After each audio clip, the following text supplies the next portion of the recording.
क़यामत के दिन अल्लाह एक बंदे के लिए दोज़ख का हुक्म देगा। बंदा जहन्नम की तरफ जा रहा है, फरिश्ते जंजीरें डाल के खींच कर ले जा रहे हैं। बंदा जा रहा है दोज़ख की तरफ, फरिश्ते खींचते हैं तो वो फिर मुड़ के पीछे देखता है। तवज्जो है मेरी बात पर? इधर देखना जरा।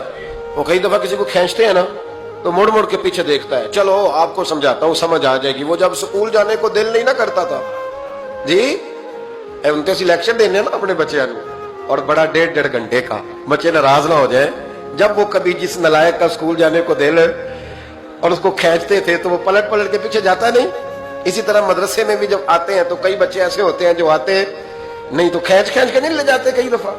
तो जब खींच के फरिश्ते जहन्नम की तरफ ले जा रहे हैं, खींचते हैं तो पलट के फिर पीछे देखता है, फिर फरिश्ते खींचते हैं फिर पीछे देखता है, फिर फरिश्ते। जरा नजारा देखना, दोज़ख को ले जा रहे हैं, पलट पलट के अल्लाह की तरफ देखता है। दोज़ख का दरवाजा आ गया, फिर पीछे देख रहे हैं। रब करीम ने फरमाया इसे वापस बुलाओ,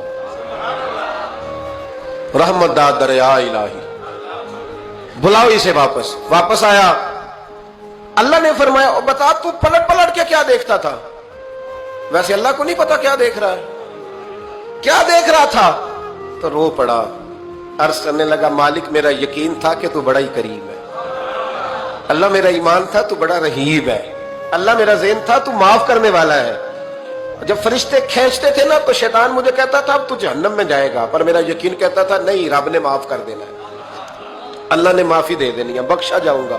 फिर शैतान कहता था जब फरिश्ते खींचते थे, मैं कहता था नहीं माफी मिल जाएगी। या अल्लाह दोज़ख का दरवाजा आ गया पर मेरी उम्मीद नहीं टूटी।